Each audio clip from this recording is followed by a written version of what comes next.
Um, what is this? How SpaceX will build a city on Mars. It's kind of crazy. Kind of crazy. You know what's crazy? I actually almost started working for SpaceX. Kind of cool. Could have been an employee. Will be a city on Mars in the year But, 2050. It will be humanity's second home, our first outpost away from the shelter of the Earth, and a construction project that will cement our future as a multi-planet species. SpaceX is determined to make this vision a reality, but it's going to require more than just ambition and big rockets to colonize Mars. The biggest thing that would set a Mars city apart from some other off-world colony like a moon base, for example, is this idea of being self-sustaining. You see, a person living on the moon could still return to the Earth as often as they like. There's only about 1 day of travel time between the two, and likewise, that would mean that I'd still be scared as hell, but the moon might require from Earth would be within easy reach at all times. Mars is a different story. Now we are looking at 8 months of travel time one way from Earth. This could be improved in the future with nuclear propulsion systems, but even if that works out as good as can be expected, the trip to Mars would still be around 45 days. That means the people of Mars cannot be dependent on the resources of Earth. They have to learn to harvest everything that the red planet has to offer, and what it has is... But it's hard though, because there's like nothing on Mars to harvest. Like, either they have to make their own like farm, you know, like their own like agriculture, or it's GG. But that will drive the creation of a massive industry on Mars to extract those resources and transform them into the necessities of human life. With the idea being that one day the ships from Earth will just stop.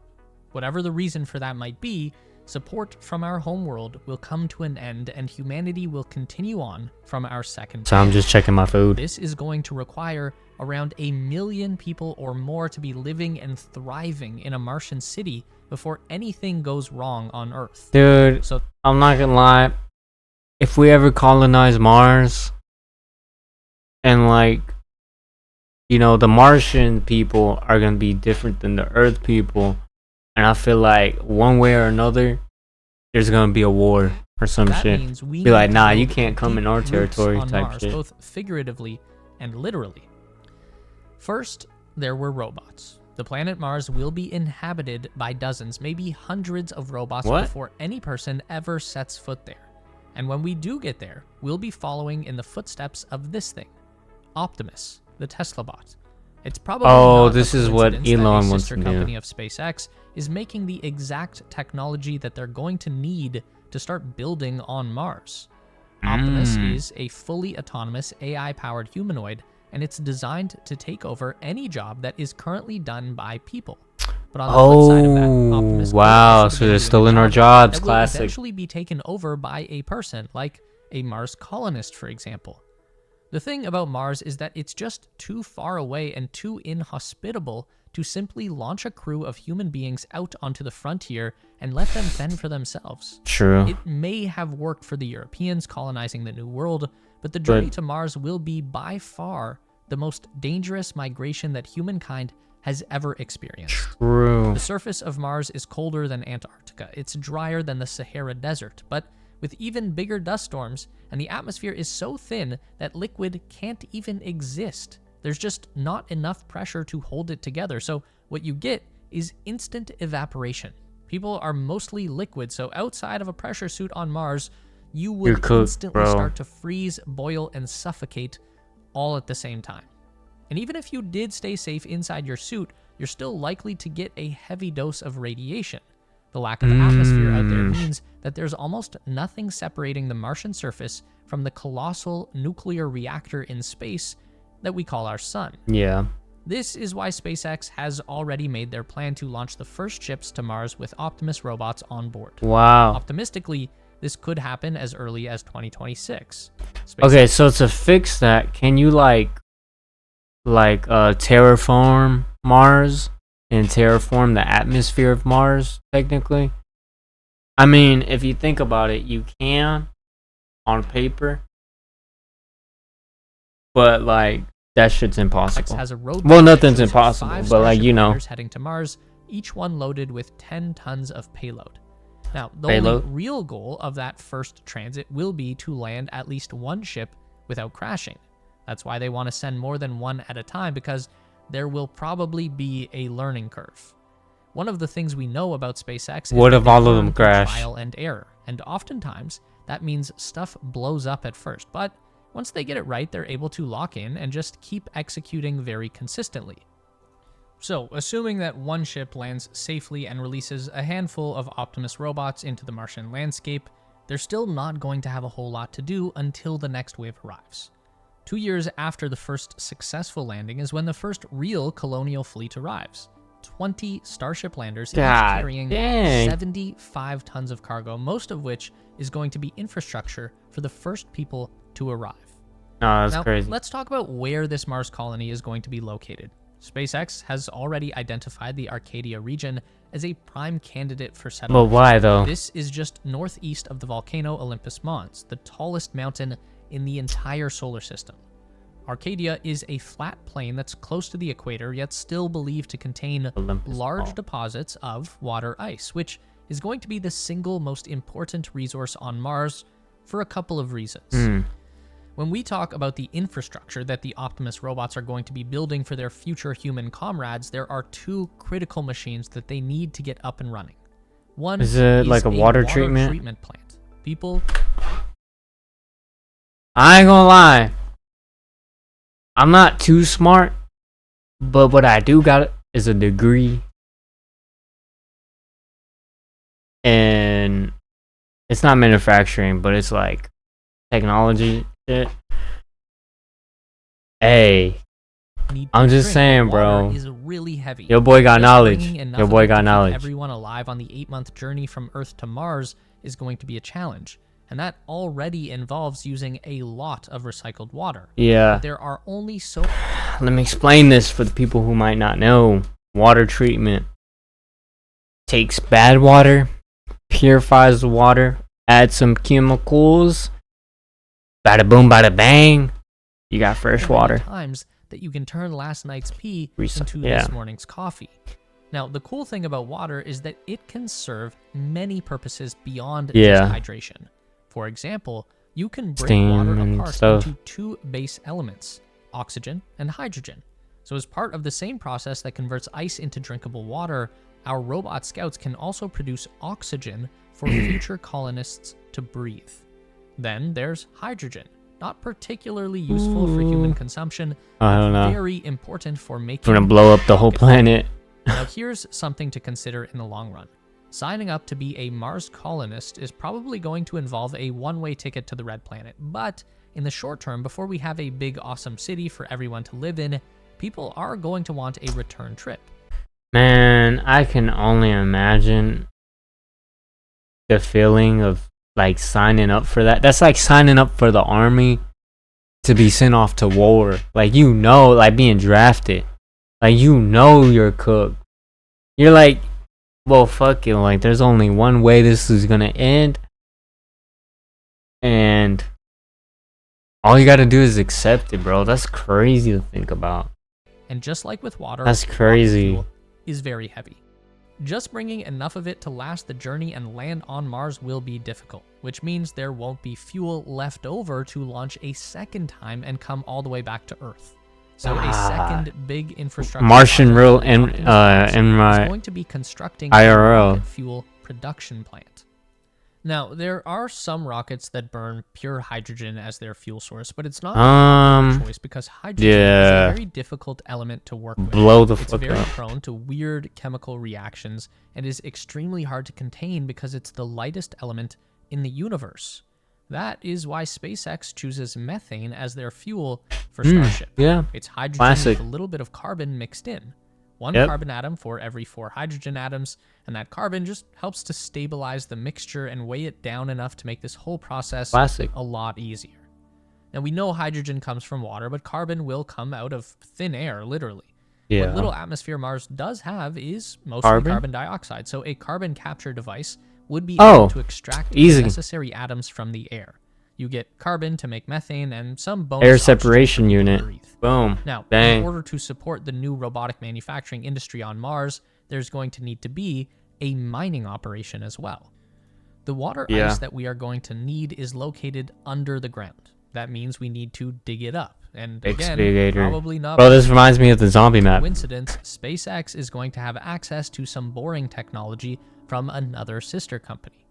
Now, a full-scale tunneling machine is not going to be practical for early construction on Mars, but taking that same design and scaling it down into a Martian mining rig is going to start unlocking those resources that make it possible for humans to survive. Bro, it's like Minecraft, bro. Create a sustainable colony.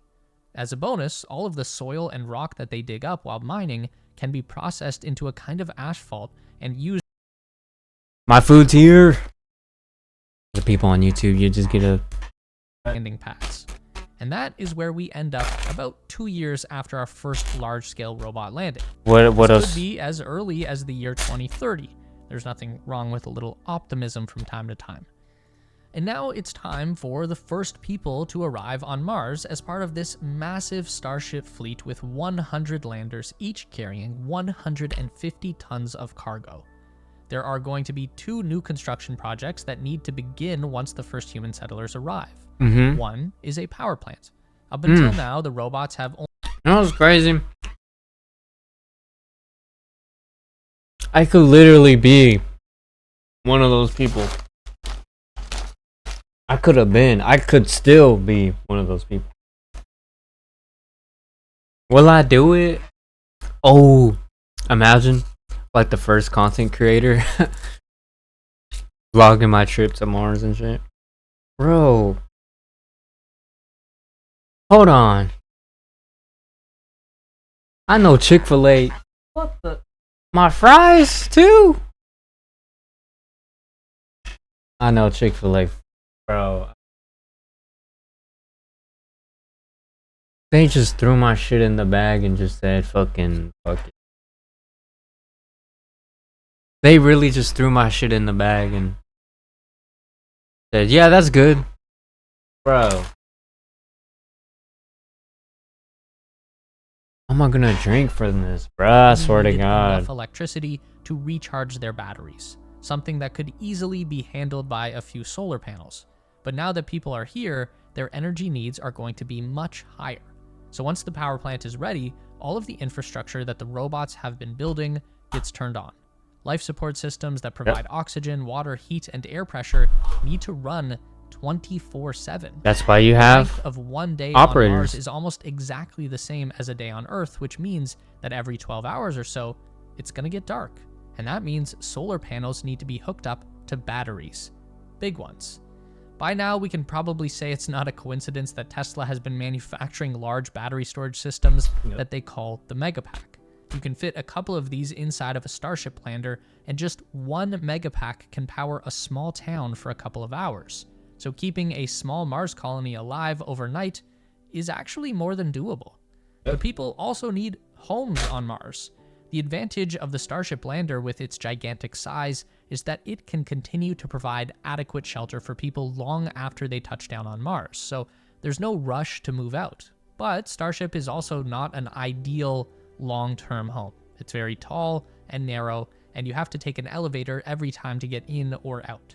So now, people and Optimus bots work together to build the first permanent habitat on Mars. These habitats can take many forms. The first one that comes to mind for most people is going to be a big glass dome. And that's maybe something we can figure out a lot further down the line of city construction, but for the first Martian homestead, that's just way too hard. For example, we don't build a lot of giant glass domes on Earth, but the closest thing ever made to a sci-fi Mars city would be the Singapore Airport Nature Dome. This covers 135,000 square meters of internal space, and the structure itself is 3,500 tons. Whoa, nah, that's fire. 350 Starship loads of material just to build one dome, plus all of the construction machinery you would need on Mars to actually assemble something of this size. Now, we can build domes, we just have to think more about working with the natural environment of Mars.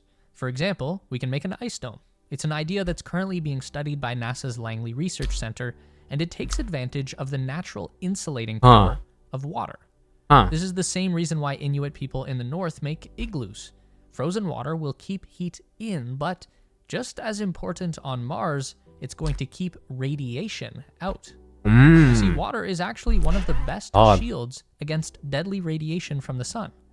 The ice dome begins with an inflatable donut-shaped module at its base. Then a solid mold for the dome shape goes up around that, and finally, autonomous robots would fill the dome with water ice sourced from the Martian surface. Yummy. The ice would be translucent enough to allow natural light to shine through, which is going to benefit the natural sleep cycle and mental health of people living inside. This makes the ice dome ideal for a house, but it might lack the versatility required for bigger and more I always thought about, is igloos...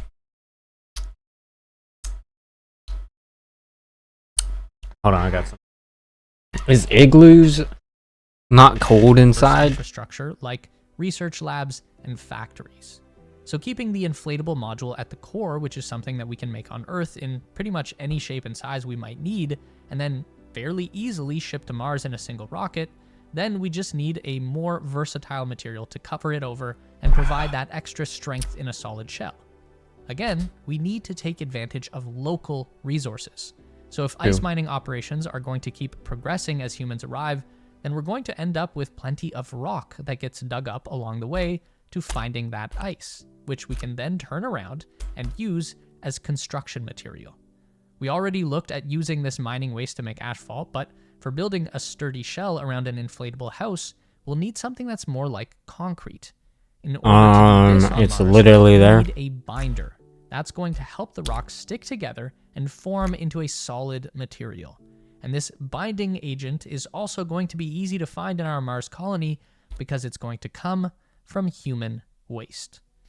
This is a concept often referred to as astrocrete or biocrete, and it actually turns the bodily fluids of astronauts into a building material.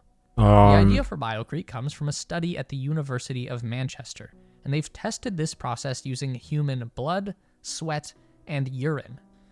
Now, for an ideal Mars colony, we would hope to avoid shedding too much blood and sweat, but assuming we can all stay hydrated, there should be an abundance of urine to go around. We know that it's possible to extract drinkable water from our pee, but there's also a lot of waste product that gets filtered out. That's called urea, and that's the good stuff. It can actually be mixed with the soil on Mars to make a concrete even stronger than what we build with today on Earth.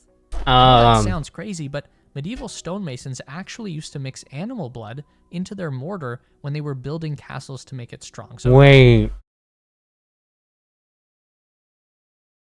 So that's why the Romans have the best concrete roads. Oh no, this isn't entirely they new. cook. And then there's food, which is arguably going to be one of, if not the hardest aspect of a self-sustaining city on Mars. Just like water and fuel, there's only so much food we can possibly bring down along with us from Earth. So at some point, we will need an abundant supply of Mars-grown nutrition.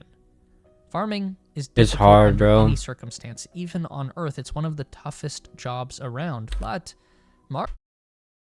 How we struggling to feed people on Earth, and you gonna try to colonize